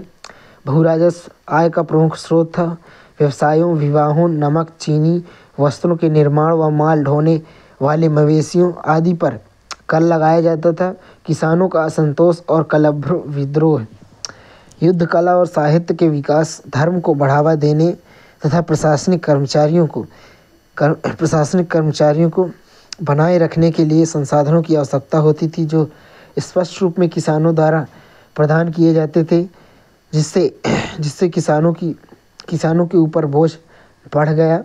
पल्लवों ने बड़े पैमाने पर ब्राह्मणों को करों से मुक्त कई दान दिए। प्रारंभिक पल्लवों के लगभग 16 प्रकार के राजपत्रित भूमि अनुदान देखने को मिलते हैं। भूमि अनुदानों में ब्राह्मणों को 18 प्रकार के छूट प्रदान की गई थी। ब्राह्मण एक महत्वपूर्ण वर्ग के रूप में उभरे जो सीधे किसानों से छूट वसूल करते थे और राजा द्वारा अपनी प्रजा से एकत्र किए गए करों का एक हिस्सा उपहार के रूप में भी प्राप्त करते थे। इस प्रकार की स्थिति दमनकारी सिद्ध हुई और अंततः 6ठी शताब्दी में कलभ्रों के नेतृत्व में विद्रोह का कारण बनी। विद्रोह ने पल्लवों के साथ साथ उसके पड़ोसी राज्यों को भी प्रभावित किया। कलभ्रों को क्रूर शासक कहा जाता था जिन्होंने असंख्य राजाओं को उखाड़ फेंका, तमिल भूमि पर आधिपत्य स्थापित किया। इन्होंने कई गांवों में ब्राह्मणों को दिए गए ब्रह्मदेव अधिकारों को समाप्त कर दिया। गौरतलब है कि कलभ्र विद्रोहों को पांड, पल्लव, बादामी के चालुक्यों के संयुक्त प्रयासों से दबाया जा सका। यह भी कहा जाता है कि कलभ्रों ने चोल, पांड और चेर राजाओं को बंदी बना लिया था। कलभ्र विभिन्न ब्राह्मणों को दिए गए भूमि अनुदानों को रद्द कर दिया के खिलाफ राजाओं की एकजुटता से पता चलता है कि विद्रोह दक्षिण भारत में मौजूद सामाजिक राजनीतिक व्यवस्था के खिलाफ संचालित किया गया था। धर्म में अधिकांश पल्लव राजा वैष्णव और शैव दोनों धर्मों के अनुयायी थे। इन राजाओं ने न केवल धर्म महाराज की उपाधि धारण की बल्कि अश्वमेध वाजपेयी जैसे वैदिक यज्ञों का भी समर्थन किया। इसमें वैदिक धर्म के उत्थान का मार्ग प्रशस्त हुआ। वैदिक यज्ञों के अलावा ब्रह्मा, विष्णु, शिव की पूजा लोकप्रिय हो गई। 7वीं शताब्दी के बाद से नैनाल और अलवार ने शैववाद और वैष्णववाद के विकास में योगदान दिया, जिसे भक्ति आंदोलन के नाम से जाना गया। परिणामस्वरूप बौद्ध धर्म, जैन धर्म ने स्थायी संरक्षण और जन समर्थन खो दिया। हालांकि वे अभी भी पल्लव साम्राज्य में प्रचलित थे। जैसा कि हेनसांग की विवरण में स्पष्ट होता है, साहित्य पल्लव शिक्षा के महान संरक्षक थे। कांची विश्वविद्यालय यह शिक्षा और बौद्ध कला का केंद्र बन गया। इसने भारत में विभिन्न हिस्सों और विदेशों से विद्यार्थियों को आकर्षित किया। कदम्ब वंश के संस्थापक मयूर वर्मन ने इस विश्वविद्यालय में वेदों का अध्ययन किया था। संस्कृत साहित्य में भारवी की किरातार्जुनीयम, दंडी की 10 कुमार चरित, महेंद्र वर्मन प्रथम की मत विलास प्रहसन इस काल में सर्वश्रेष्ठ संस्कृत रचनाएं हैं। तमिल साहित्य में कुरल के लेखक तिरुवल्लुर इसी काल थे। पेरुंडेवनार को नंदीवर्मन द्वितीय का संरक्षण प्राप्त था। इसने महाभारत का तमिल में अनुवाद किया था। नैनारों द्वारा रचित थेवरम तथा अलवारों द्वारा रचित नलयीरा दिव्य प्रबंधम इस काल में धार्मिक साहित्य का प्रतिनिधित्व करते हैं। कला और वास्तुकला में पल्लव राजाओं ने 7वीं और 8वीं शताब्दी में कई पत्थर के मंदिरों का निर्माण करवाया। इसमें से सबसे प्रसिद्ध महाबलीपुरम के साथ रथ मंदिर है। इनका निर्माण 7वीं शताब्दी में नरसिंह वर्मन द्वारा किया गया, जिन्होंने महाबलीपुरम या मामल्लपुरम के दरबार के बंदरगाह शहर की स्थापना की थी। महाबलीपुरम तटीय मंदिर के रूप में भी प्रसिद्ध है। इसके अलावा पल्लवों ने अपनी राजधानी कांची में कई मंदिरों का निर्माण करवाया। उदाहरण के लिए कैलाश मंदिर का निर्माण 8वीं शताब्दी में हुआ था।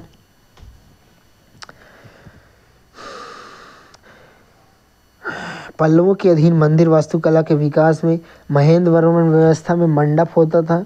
फिर नरसिंह वर्मन में रथ मंदिर जैसे द्रौपदी रथ, फिर राज सिंह व्यवस्था जैसे तट मंदिर और महाबलीपुरम, फिर नंदी वर्मन व्यवस्था में के लिए महेतेश्वर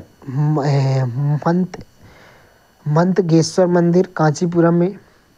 पल्लवों का पतन अनेक राजाओं द्वारा आक्रमण, दक्षिण भारत पर पल्लव वर्चस्व के अंत की शुरुआत विक्रमादित्य द्वितीय के आक्रमण पर कांची पर अस्थायी अधिकार के बाद शुरू हुई। इसके अलावा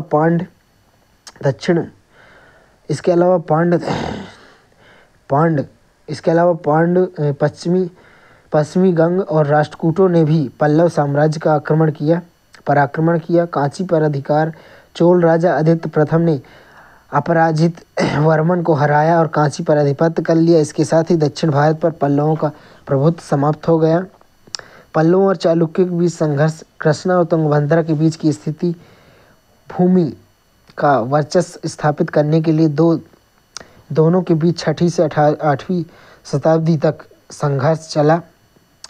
पांड्य भी इस संघर्ष में शामिल हो गए, जिनका तमिलनाडु में मदुरै और तिरुनेलवेली का अधिकार था। पुलकेशिन द्वितीय की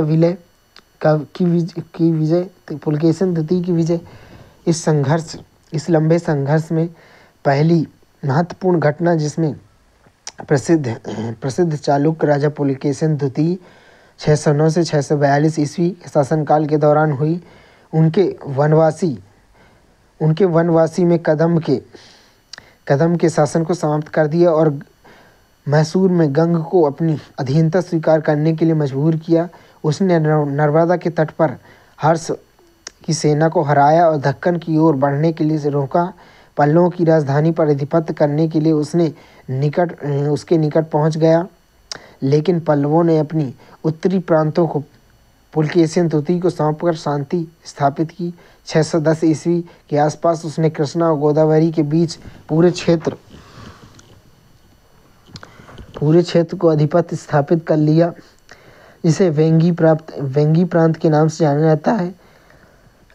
यहाँ मुख्य राजवंश की एक शाखा स्थापित हुई, जिसे वेंगी के पूर्वी चालुक्यों के नाम से जाना गया। हालांकि पुलकेशिन का पल्लव क्षेत्र पर अपना दूसरा आक्रमण विफल रहा।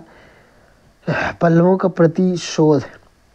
पल्लव राजा नरसिंह वर्मन 630 ईस्वी 668 ईस्वी ने लगभग 642 ईस्वी में चालुक्य राजधानी वातापी पर आधिपत्य स्थापित कर लिया। पुलकेशिन द्वितीय को मार डाला। नरसिंह वर्मन ने वातापी कोंड या वातापी विजेता की उपाधि धारण की। उसने चोल, चेल, पांडव, कलभ्रों को भी हराया।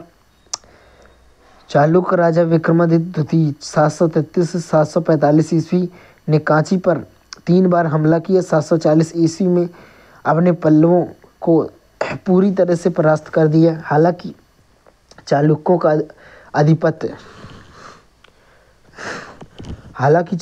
आधिपत्य 757 ईस्वी में राष्ट्रकूटों द्वारा समाप्त कर दिया गया।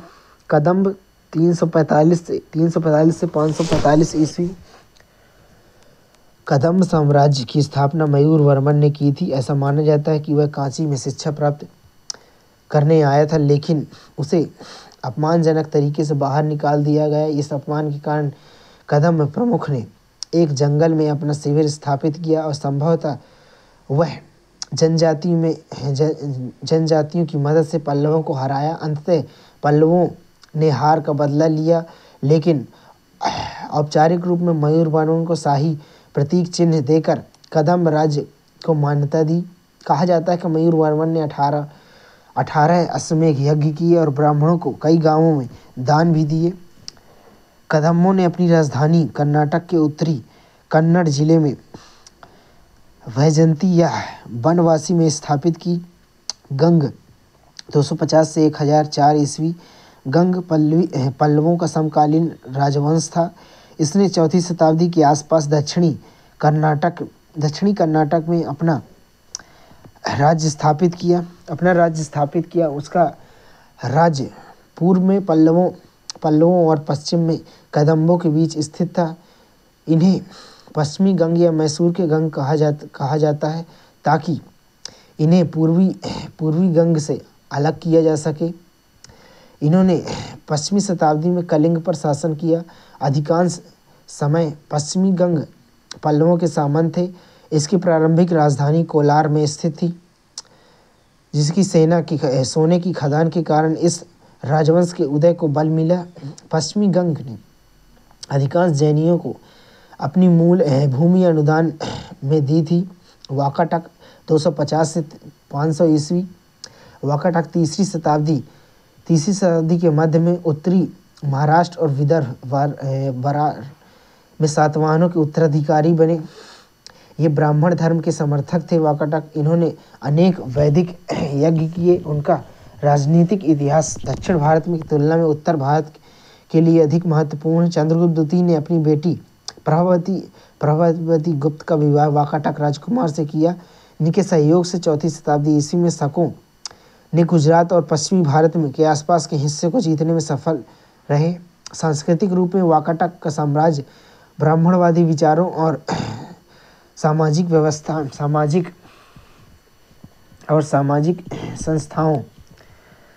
संस्थाओं को दक्षिण में प्रसारित करने का एक माध्यम बन गया। वाकाटक के बाद बादामी में चालुक्यों का शासन आया। उन्होंने लगभग 2 शताब्दियों तक दक्कन और दक्षिण भारत के इतिहास में महत्वपूर्ण भूमिका निभाई। चालुक्य 543 से 757 ईस्वी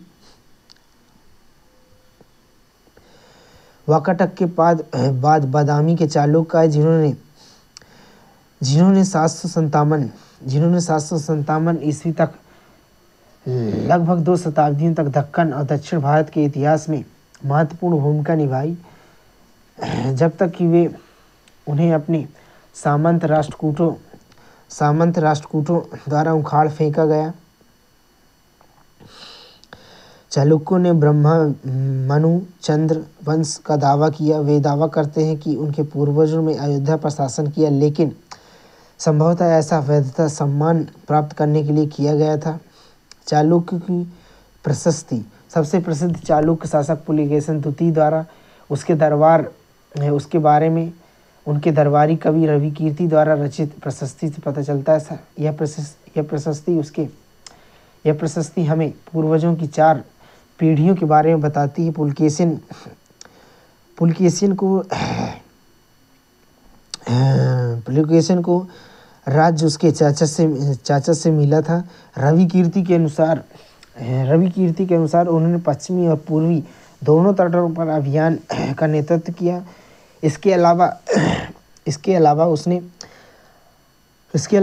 हर्ष को अपने आगे जाने से रोका। पुलकेशिन ने पल्लव राजा पर हमला किया और कांचीपुरम पर शरण ली। चालुक्य साम्राज्य का भौगोलिक विस्तार। चालुक्यों ने 6वीं शताब्दी की शुरुआत में पश्चिमी दक्कन में अपना राज्य स्थापित किया। इसने अपनी राजधानी वातापी आधुनिक बादामी बीजापुर में स्थापित की। बाद में वे स्वतंत्र साम्राज्य शाखाओं में विभाजित हो गए, लेकिन मुख्य शाखा ने 2 शताब्दियों तक वातापी पर शासन करना जारी रखा। महत्वपूर्ण चालुक्य शासक में बादामी के चालुक्य पुलकेशिन प्रथम, इसने 550 ईस्वी चालुक्य वंश की स्थापना की और बादामी को अपने नियंत्रण में लेकर उसे अपनी राजधानी बनाया। इसने एक ऐसे साम्राज्य पर शासन किया जिसने संपूर्ण कर्नाटक राज्य और दक्कन में आंध्र प्रदेश का अधिकांश भाग शामिल था। पुलकेशिन द्वितीय यह बादामी चालुक्य का सबसे महान सम्राट था। पुलकेशिन द्वितीय ने चालुक्य साम्राज्य का विस्तार पल्लव साम्राज्य की उत्तरी सीमा तक बढ़ाया। हर्ष को नर्मदा नदी के तट पर हराकर इसे दक्षिण की ओर बढ़ने से रोक दिया। विक्रमादित्य प्रथम चालुक्य साम्राज्य ने विक्रमादित्य प्रथम के शासनकाल के दौरान अपना गौरव पुनः प्राप्त किया। वह पल्लवों को बादामी से लेकर बाहर धकेलने और साम्राज्य में व्यवस्था बहाल करने में सफल रहा। विक्रमादित्य प्रतापी राजा विक्रमादित्य द्वितीय के शासनकाल के दौरान साम्राज्य चरम पर पहुंच गया। अंततः राष्ट्रकूट धंती दुर्ग ने 753 ईस्वी में अंतिम बादामी चालुक्य राजा कीर्तिवर्मन प्रथम को पराजित कर दिया।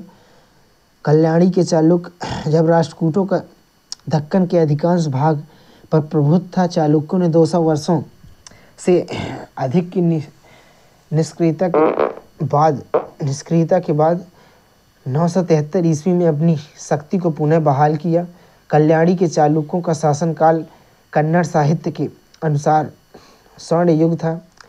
1000 ईस्वी में राष्ट्रकूट सामंत तैलभ द्वितीय ने कर्क द्वितीय को परास्त किया और चालुक्य साम्राज्य को फिर से स्थापित किया। अधिकांश चालुक्य साम्राज्य को पुनः प्राप्त कर लिया। यह राजवंश अपनी चालुक्य राजवंश या बाद के चालुक्य राजवंशों के नाम से जाना जाने लगा। होयसल, काकतीय और यादव वंश के बाद के उदय के साथ 1180 ईस्वी में पश्चिमी चालुक्यों का अंतिम रूप में विघटन हो गया। कला और वास्तुकला। बादामी के चालुक्य राजवंश के काल में दक्षिण भारत में कला का विकास हुआ। इन्होंने ऐहोल के कई मंदिर बनवाए। यह कार्य निकटवर्ती शहरों बादामी और पट्टादकल में भी जारी रहा। दक्कन का पट्टादकल में 7वीं और 8वीं शताब्दी के बीच निर्मित 10 मंदिर स्थित हैं। इनमें से सबसे प्रसिद्ध पापनाथ मंदिर और विरूपाक्ष मंदिर है। दुर्गा मंदिर यह ऐहोल में स्थित 8वीं सदी का हिंदू मंदिर है। इस मंदिर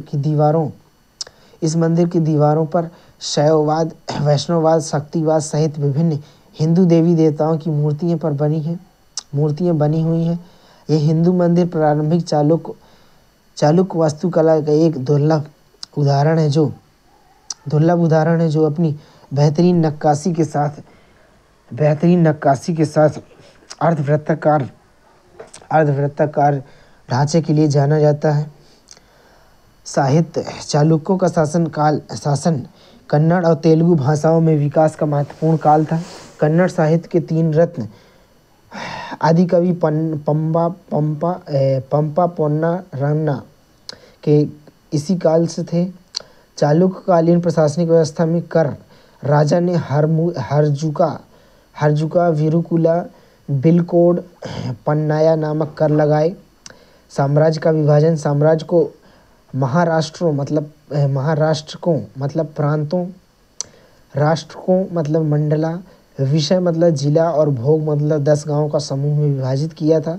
महाजनों, विद्वान ब्राह्मणों के समूह। बादामी 2000 महाजन थे। ऐहोल में 500 महाजन और अग्रहारों में जैसे कि घटिका और उच्च शिक्षा का स्थान की देखभाल करते थे। सेना में पैदल, घुड़सवार, हाथी और एक शक्तिशाली नौसेना शामिल थी। धर्म में इन्होंने शुरू में वैदिक हिंदू धर्म का पालन किया, जिन्हें ऐहोल के कई लोकप्रिय हिंदू देवी देवताओं को समर्पित मंदिरों में देखा जा सकता है। बाद में विक्रमादित्य प्रथम के समय शैव धर्म का शैव धर्म का प्रसार बढ़ गया। पशुपत, कापालिक, कालामुख जैसे संप्रदाय भी अस्तित्व में आ गए। चालुक्यों ने सक्रिय रूप से जैन धर्म को लोग प्रोत्साहित किया। जिसकी पुष्टि बादामी गुफा मंदिर और ऐहोल के अन्य जैन मंदिरों में की जाती होती है। चालुक्यकालीन सामाजिक व्यवस्था में समाज पर शासकों और ब्राह्मणों का वर्चस्व। शासकों ने ब्राह्मण या क्षत्रिय होने का दावा किया, हालांकि इसमें से कई स्थानीय कबीले ने मुखिया थे जिन्हें उच्च वर्ण में पदोन्नत किया। ब्राह्मणों ने इसके लिए सम्मानजनक पारिवारिक वंशावलियों की रचना की और उनके वंश को सदियों पुराने सूर्यचंद्र राजवंशों से जोड़ा। इस प्रक्रिया में नए शासकों को लोगों के समक्ष स्वीकार्यता हासिल करने में सक्षम बनाया। इन सब में ब्राह्मणों की भूमि अनुदान के रूप में प्राप्त हुए, जिसके फलस्वरूप उनके प्रभाव और अधिकार में सहसा वृद्धि हुई। शासकों और ब्राह्मणों के नीचे किसान वर्ग थे जो कई जातियों में विभाजित थे। संभवतः इसमें अधिकांश को ब्राह्मणवादी व्यवस्था में शूद्र कहा जाता था। धर्म महाराज की उपाधि वाकाटक, पल्लव, कदंब और पश्चिमी गंग राजाओं द्वारा अपनाई गई थी। पल्लव शक्ति ने वास्तविक संस्थापक सिंहवर्मन को धर्म के बचाव का श्रेय दिया जाता है।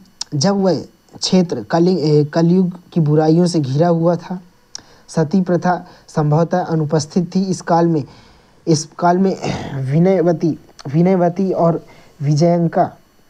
विजयंका जैसी विधवाओं का उल्लेख अभिलेखों में किया गया है। मंदिरों में देवदासी प्रथा प्रचलित थी। निष्कर्ष रूप में गुप्तोत्तर काल में कई राज्य अस्तित्व में आए जो गुप्त साम्राज्य से अपेक्षाकृत छोटे थे। हर्ष को छोड़कर अधिकांश राज छोटे थे। इस अवधि में बड़ी संख्या में क्षेत्रीय राजनीति एक स्थिर राज्य संरचना देखी गई। इन साम्राज्यों के पतन के बाद क्षेत्रीय शक्तियों ने स्वयं को मजबूत किया, बाद के समय में महत्वपूर्ण भूमिका निभाई। कालक्रम की बात करें 300 ईस्वी में पल्लव राजा नरसिंहवर्मन ने इक्ष्वाकु राजा रुद्रपुरुषोत्तम को हराया और उनके तटीय आंध्र में पल्लव काल की स्थापना की। 550 ईस्वी में पुलकेशिन प्रथम ने चालुक्य वंश की स्थापना की। वातापी को अपने नियंत्रण में लेकर अपनी राजधानी बनाया। 629 ईस्वी में चीनी तीर्थयात्री हेनसांग आया। 642 ईस्वी में पल्लव राजा नरसिंहवर्मन ने वातापी में चालुक्य राजधानी अधिपत्य कर लिया और पुलकेशिन द्वितीय को मार डाला। 670 ईस्वी में चीनी तीर्थयात्री इत्सिंग ने नालंदा का दौरा किया। 753 ईस्वी में राष्ट्रकूट शासक दंतिदुर्ग ने अंतिम बादामी चालुक्य राजा कीर्तिवर्मन प्रथम को पराजित किया। 757 ईस्वी चालुक्यों का आधिपत्य राष्ट्रकूटों द्वारा समाप्त कर दिया गया। महत्वपूर्ण शब्दावली की बात करें, संप्रभुता वह शक्ति जो किसी देश के पास अपनी सरकार को नियंत्रित करने के लिए होती है। अलंकरण सजावट के रूप में छोटे जटिल डिजाइन से आच्छादन। संरक्षण एक प्रकार का समर्थन, विशेष रूप से वित्तीय, जो किसी संरक्षक द्वारा किसी व्यक्ति या संगठन को दिया जाता था। पदोन्नत किसी के ऊंचे पद या स्थिति पर पहुंचाना। अश्वमेध यज्ञ घोड़े की बलि के लिए एक अनुष्ठान। वाजपेयी एक रथ दौड़ अनुष्ठान जिसमें शाही रथ को सभी शासकों के खिलाफ जीत प्राप्त करने के लिए आयोजित किया जाता था। प्रशस्ति एक अभिलेख जो किसी व्यक्ति या वस्तु के बारे में विशिष्ट बातों का उल्लेख करता है।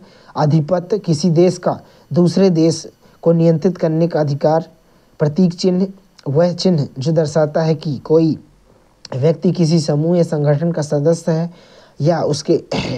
या उसमें कोई विशेष पद रखता है।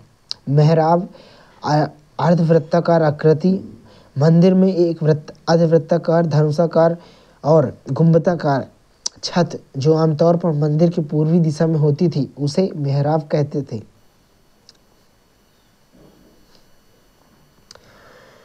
संगम युग